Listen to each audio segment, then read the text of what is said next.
Let's get educated. That's why we're here, to bring you the stories impacting K-12 classrooms and college campuses. It's time for a little education.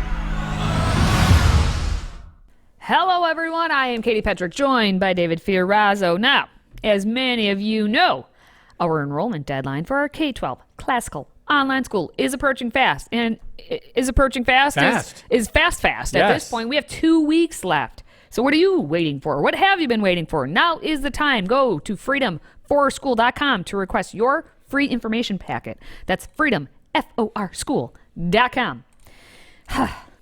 You need to if you live in New York City. Especially come on over to Freedom Project Academy, because we don't care in New York City about raising academic achievement or poor student attendance. No. New York City's mayor has just instituted mandatory mindful breathing exercises in all New York City schools. David, I think I'm going to do a lot of breathing during this story to help me out. Let's just breathe in and out. Doesn't that feel good? Well, mindfulness is actually a Buddhist practice for those of you keeping score at home. But here's the headline. New York City mayor blasted for mindful breathing school mandate amid low academic scores and absenteeism. That'll do it. I mean, just teach the kids to breathe. That'll help. All. Take up more class time. So Eric Adams, the mayor, was criticized for his new rule that the city's public schools must lead students in 2 to 5 minutes of mindful breathing work each day. He announced that students all the way from kindergarten to high school will be required to do the mindful breathing exercises during class starting this fall. So the idea behind the exercises is to help kids cope with stress. Yes. They need that in today's schools. Yes. Yep. Yes. So let's watch this video. We'll come back and we'll talk about it.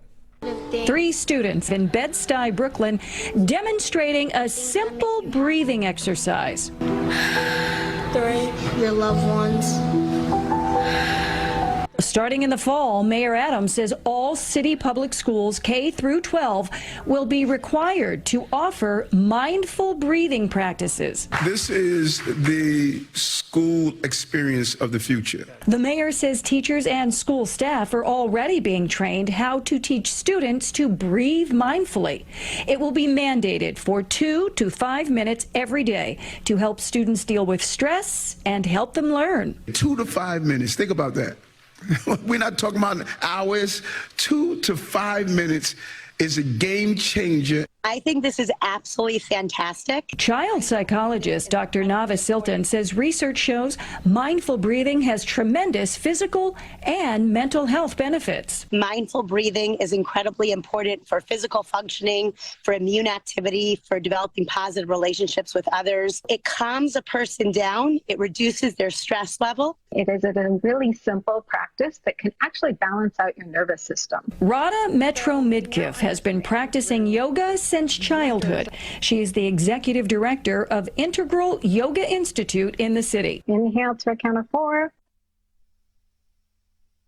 And exhale to a count of 4.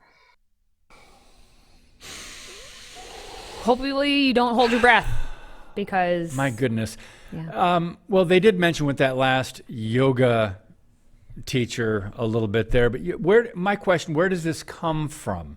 Not that kids might get a little benefit out of just taking a few minutes and just breathing. Actually, I mean, yes, there are some health benefits, but the spirituality behind this is something that could get you into Hinduism or Buddhism. Katie, I don't know what your thoughts on this, but I'm thinking, all right, the public schools, talk about a lack of separation between church and state. We're talking about Buddhism and Hinduism. I mean, the mayor said it himself. It's only 2 to 5 minutes. Oh, okay. It's not like it's an hour, he said. He's a game changer. It's a game changer. It's everything. So, okay, I got you, Mayor. I'm okay with this. During that 2 to 5 minutes, can you pray? No. I mean, the health benefits, there are the spiritual benefits, the mental clarity that you would receive. Well, wait a minute now. No one said anything about prayer. Is that not? I mean, it's only in the 2 to 5. It's only 2 to 5 minutes. We're not talking about an hour here, David. So can't we, within our 2 to 5 minute window, put in 2 to 5 minutes of do prayer? what would Are we calm allowed? us and help us to relax. Is that allowed then? If you are, again, if you're going to bring in, as you pointed out, Hinduism, Well, Buddhism, mindfulness is something some yes. classes, some students, and some schools were teaching. Yes. And it's all about, that was a Buddhist practice. And the thing is, the mayor's trying to do it because of how horrendous these schools are, because you're not allowed to discipline anymore. And they're trying, they're talking about absenteeism so much in this article that, like kids are just never there. It's like, so they're never going to be there to spend 2 to 5 minutes breathing either. But we make justifications on, well, it's only 2 to 5 minutes for this activity, and for pride things. Oh, well, it's only one class assembly. Oh, it's only all of that time adds up to their entire education. How about they only spend 2 to 5 minutes learning how to read? How about they only spend 2 to 5 minutes, I don't know, reading aloud the 10 Commandments? How about they spend 2 to 5 minutes doing this, that, or otherwise? They obviously only choose the things that fit their narrative that they want to push. I want to share the response of, who was it? Kayleigh McEnany. Oh, Kayleigh McEnany, right, Yeah. right, who once served as the White House press secretary during the Trump administration. She said, I just can't get on board. I somehow made it through many academic institutions without learning about breathing. I just think this is ridiculous. I think it comes from Mayor Adams having a pet project and maybe his religion, I don't know. Apparently he showed up for the debate and he was doing his breathing and he was calm, and his opponents looked at him, according to the New York Post, and said, we can't beat that guy. He's too calm. It may work for some, absolutely. I'm not dismissing that. She said, I just don't think it belongs in schools, and this is the point we're making, where we're talking about reading and math. If you think the violence in our schools is going to be stopped from breathing, good luck, Mayor Adams. And academic scores too, right? Breathing is supposed to help academic scores. I thought the answer to that was more money for the teachers. Not breathing more exercises. More money. More money. Because the teachers need more money to say, okay, kids, the next 5 minutes, go ahead and breathe. I'll be over here just doing whatever. 2 to 5 minutes, Katie. It's only 2 to 5 minutes, but hey, we got 2 to 5 minutes to fill in every single class, and it turns into a good portion of their day. It's gonna. It's.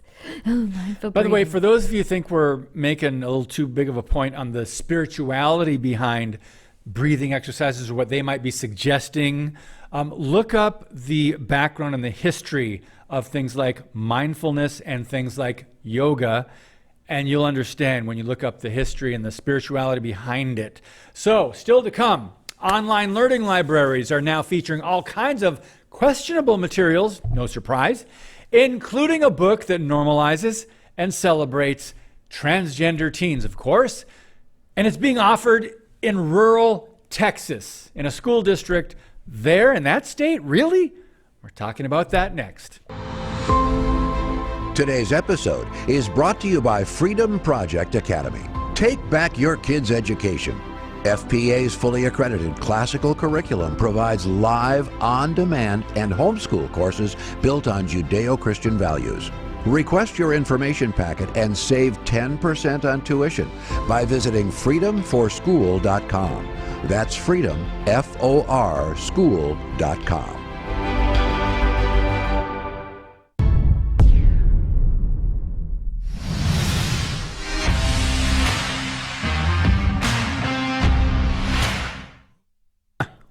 Well, we're going to go down now.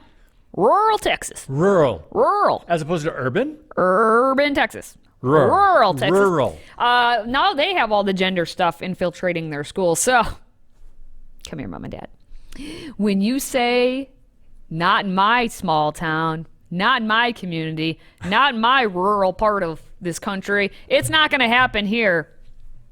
It's going to happen there. So, Katie, what you're saying is this is not an isolated incident. This is not an isolated incident, Mom and Dad. All right, we're talking about the Gordon Independent School District. They have less than 300 kids. And they appear to now be incorporating the transgender lessons as part of the curriculum. Of course. The school's website lists the Unlocking Current Issues, transgender life as one of the curriculum resources. And now the book teaches students about transgenderism, provides tips for coming out as transgender and advises kids to find another adult to shelter with if their parents aren't affirming. I'll get to what the book says in a moment, but here's the deal, Mom and Dad. It's almost at this point even worse for our small districts across the nation because you don't have all of the resources, which you don't need a whole lot, but we say we don't have all the resources to be able to teach these things. So now we're going to look to online resources, but these online resources are like this one, the Unlocking Current Issues, Transgender Life. And in these districts that are small because they can't get a teacher, a local community member who maybe would actually know the school kids like personally and be able to educate them in such a way that works for that community, they look to the wide world web, world wide web, that too, the internet. And that's what's going to get them in trouble by putting books like this into their curriculum. Can I ask you a quick question? You had me. We got to go back to this. They're advising kids to, quote, find another adult to shelter with if their parents are not affirming. Katie, can you explain that to those of us who are really wanting to make sure we understand what they're saying? Yes. So this is they have a whole chapter on this. Basically, if your parents don't go with what you say, you need to find another home. We've found this. We've talked on stories many moons ago about how you need to find a safe space with an adult who is affirming to you and spend as much time as you can with that person, whether that means sleeping over at their house or at least what could go wrong? All the way through school hours be with that person. That aren't your parents. Yeah, I can explain more as how they word it in their book. But let's begin with the explanation of on the human spectrum that we have. There's a human spectrum. Okay. And they detail how in recent years, medical and psychological experts came to a new understanding. They said that being trans has a set place on the human spectrum. Like a rainbow with its many colors, that spectrum is a wide scale. And in fact, the authors believe that being transgender is as simple as being left-handed because both are merely normal deviations from the majority. Oh, okay. I am left-handed. But that's being normal. Transgender and being left-handed are not the same thing. The struggles I have as a left-handed person, I guess, do not compare to that of the transgender. But I have been arguing all along that where's my special day, month, year, celebration, because I am left-handed. All the struggles I go through, where's my celebration? I get none. Oh, woe is me. So you're a lefty and you want special treatment? I want Katie special treatment. Patrick, you came out of the closet as a lefty. I have come. Actually, don't misunderstand I'm that now. Would I be bi-lefty? Because I was actually right-handed. You were. And my babysitter, I watched my babysitter right, and I began to go left-handed. So I do all sporting events and everything right-handed, and I do a lot of things right-handed, and then I eat left-handed. So I'm ambidextrous. Okay. But I can write right-handed as well. So I'm bi. I have come out as You're bi-handed. For all of you. Anyone else out there bi-handed?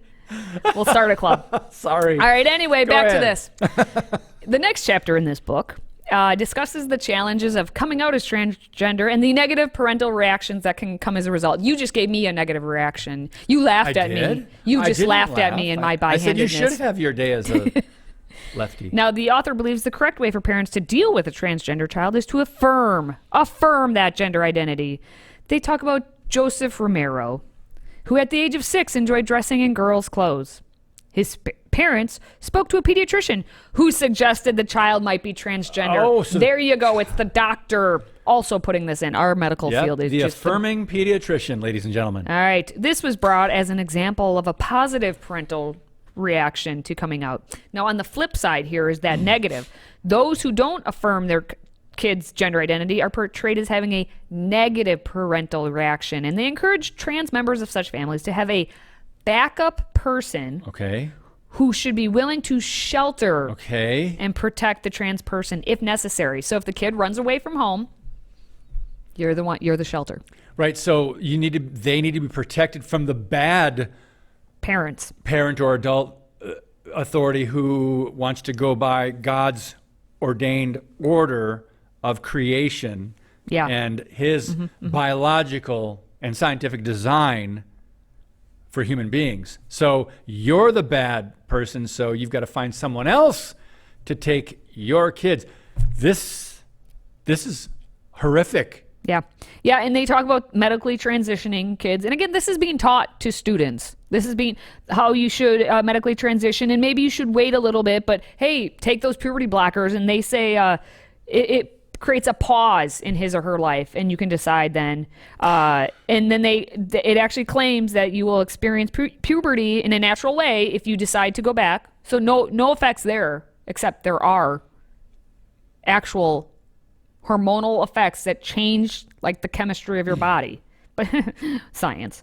They dedicate a whole chapter to the gender spectrum because they list over 20 genders, but they also don't know what a gender is. And they give you symbols for all these genders, but half of them are labeled by gender. Who makes these up anyway? I don't understand what is happening.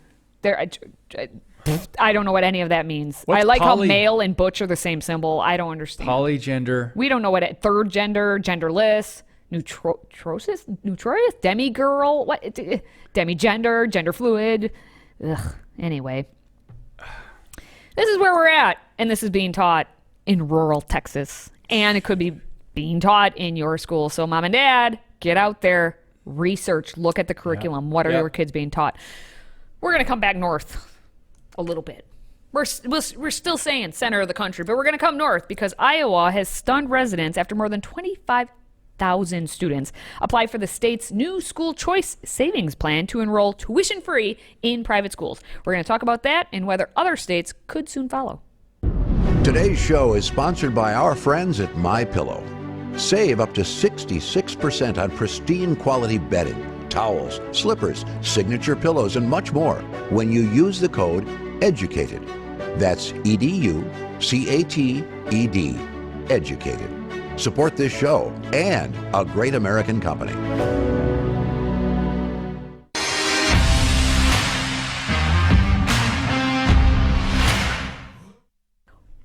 Give parents an option. Yes. Imagine and they that. will choose. A novel thought. If you give a mouse a cookie, guess what happens? What? He becomes a racist. No, he will choose milk. And then if he chooses milk, he needs a straw. And then if he needs a straw, then I don't know if it's napkin next. There's all sorts of things. Where are you going with this? I'm going down a rabbit hole or a mouse hole. But if you give parents an options, they will choose. And in Iowa, they now have school choice savings account program. They have a new program. Okay. And the parents have decided they would like a choice. So 25,576 student applications were submitted, which is twice the amount that the program's budget can fund. So what happened? They passed the law. They said, hey, we're going to give each kid $7,500 that they can put towards going to a school of their choice. But you have to apply because we have only so much money we can work with. And more than double of what they have available of students applied. Take a look. Governor Kim Reynolds signed a school choice bill into law in January, establishing the ESA program. Parents and guardians can receive $7,600 per child from the state to pay for private K-12 schools. That number is equal to the amount of taxpayer money the state gives public schools per student. The state says they will continue to give scholarships until Iowa private schools run out of spots. KCCI reached out to nearly every private school in the state to see how many spots each has left for the upcoming school year. Of the 40-plus schools that responded, 4,600 spots are left, which means there are even more open spots at the dozens of other schools that didn't respond to our questions. Xavier High School in Cedar Rapids has roughly 200 spots open for the upcoming school year. Their school president believes the program will improve education. Obviously, this is an incredible opportunity for those families to receive those per pupil dollars, and parents now have greater control over those dollars. If a student chooses to attend a private school like Xavier, the public school district where the student lives would still get $1,200. The Iowa State Education Association says it has a lot of concern about the program. It's going to reduce the amount of resources available to provide for a quality education for, again, that nearly 500,000 students in our public schools. Once fully phased in by its fourth year, the ESA program is expected to cost about $340 million annually. Wait a minute. Thank you. Katie, I thought Democrats didn't like school choice, but they say they're pro-choice. But that's right. That's too many never choices. mind. They don't. The choice. They That's only like something certain else. choices. That's what happens. Thank you is all I have to say to this whole thing. Because guess what? As much as they're gonna whine and say, "Oh, how dare you take all this money away from the public They're school still system?" getting money. Number one, they're still getting $1,200. How much does it actually take to educate? It doesn't cost as much as you think it costs. Number two, right. This is going to make them better. This is going to make them better. It's going to force them to make things better. Because right now, how much worse could it get? We keep giving you more money and the results keep getting worse. So how about we go the other direction, give you less money? Does that mean we get better results? Is that not an experiment at this point that we are willing to try? Because it's only getting worse, more dangerous physically, emotionally. Well, test scores mentally, are down across the country. Social emotional learning. Yeah. Everything is getting worse. So how about we go the other direction and say, how about you finally Try take something accountability and force basically the hand of all these administrators at all these districts and how much money they're actually spending and force them to look in the mirror and be honest with themselves. That's all I got to say. Now, still to come, we have more to say. What's How about next? this thing? What is How that? fast can you solve a Rubik's Cube? I cannot at all, so it would take me forever. A 21-year-old in California just broke the world record, and we have the video that is hard to wrap my little brain around, so stay with us. If you have a smartphone, tablet, Roku, or Apple TV, consider downloading the Freedom Project Media app. It's 100% free and includes all of our weekly shows, plus lecture series, archive programs, and award-winning animated videos for families like the Presidential Minute, Battles of America, and Heroes of the West. Don't rely on the social media giants to keep you informed. Simply download the Freedom Project Media app from your app store and allow notifications. And we'll let you know when a new video is ready.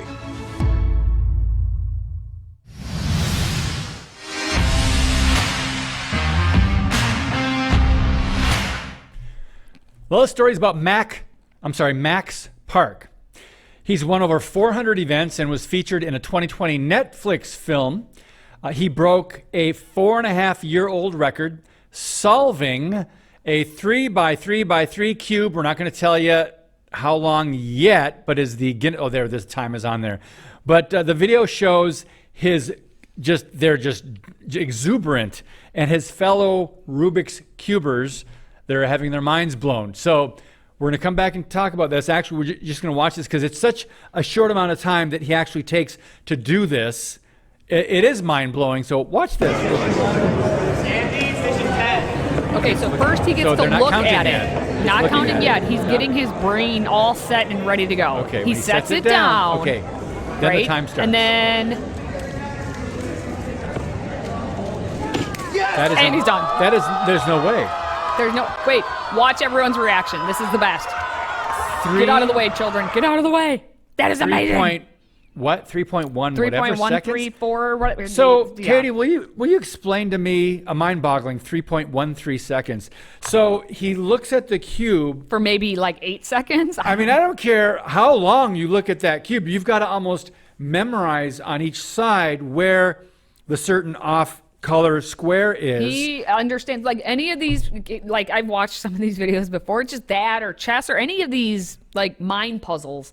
There are people who are just brilliant at it, and he clearly has those skills. It says he was diagnosed with moderate to severe autism as a kid, and then he became involved in doing this, like just playing with the Rubik's Cube, and he just has done so well and built his skill set, I guess, so much that he was able to just, I can't believe, like 3. So right there, he's just looking at it. Yeah, right, checking out where the colors seconds. are, what he has to do. Yep. He knows what he has to do. As soon as he sets it down, watch when the time starts. Is when he picks it up there. He goes, boom. Go. Right. This is mind-blowing. Here's the deal. The rest of the video, which we're not showing the whole video. Look at the kids. You have to look, like you have to just see the reaction on all of the kids' faces because it's hilarious. It's like they are so like, oh my gosh. That's how the reaction should be. Like so like that one kid you can see there. Ah! What was That's awesome. What was the previous record? Does it say? It was a whopping 3.47. So I mean, we are talking. Oh, really? So tenths and hundreds of goodness. seconds that it makes all the Well, difference. so he has autism. Yep. So all right, some of these are very high functioning autistic kids, and they just their minds work in a way that you and I just go, it's unbelievable. It's hard to really understand because our minds don't work that way. We can't look at like math. They're really good at math. They're good at numbers typically. This kind of designs, puzzles. Yeah, some people have skill sets that are there. Now, his parents, Sean and Miki, explained in a 2019 piece, the competition and the activity of solving Rubik's Cubes was a way to help him develop. So they said that originally we never started cubing because of cubing, because like it's a thing. Cubing. It's called cubing, I guess. I didn't know that, but it's a activity. It's like chess tournaments. It's like checkers tournaments, all the tournaments. It says we started cubing because of Max's autism, and they said the key to developing an autistic child is finding situations where they can socialize. This is a great way to socialize, but also be like fine-tuned on something and like be hyper-focused on something, which is really good too. Socialize or show off. Good for him. They noted that when he was very young, his fine motor skills were not there. He couldn't open water bottles, so we were constantly looking for something that made him strengthen his fine motor skills. We had a Rubik's Cube around the house, and he was showing interest. Now, beyond motor skills, competitions were an excellent way for him to develop in other situations. And his parents would help him, like how to stand in line, wait his turn, say that he was ready to go when it was his turn. So, parents... Take note. Take note that when we talk about educating our children, we don't mean in like the Marxist way, in the like obedient, militant way. Your kid does not have to sit behind a desk for 8 hours a day, 5 days a week, 9 months out of the year. Find what your kid needs and educate your children the way God intended your child to be educated. Right? This is your opportunity. That's what we as parents are supposed to do. We are the educators, the prime educators of our children. So take the time, know who your child is, and help develop him into who God intended him to be. Amen, Katie Petrick. I'm bringing it. I can't do a Rubik's Cube at all, but I can. Yeah, really. We're looking at it and go, it just looks Greek to me. Give me 30 minutes and nope. Maybe 30 minutes. Give me the 8-ball magic 8-ball. Yeah, but hey, it says something. Any skill. I know. That's why that's the one thing I can do. Hey. That's all I got for those games. Not that great. It's all right. Anyway, you are great. All of you out there. You guys are great. So you can just hit that button, the like button right there. Very easy. Follow us, Facebook, Twitter, YouTube. We're all over the place. StayEducated.org. Yep, we're there too. Now for David and myself, thank you for watching. Thank you for listening. And thank you for supporting this show. Until next time, hey, stay educated.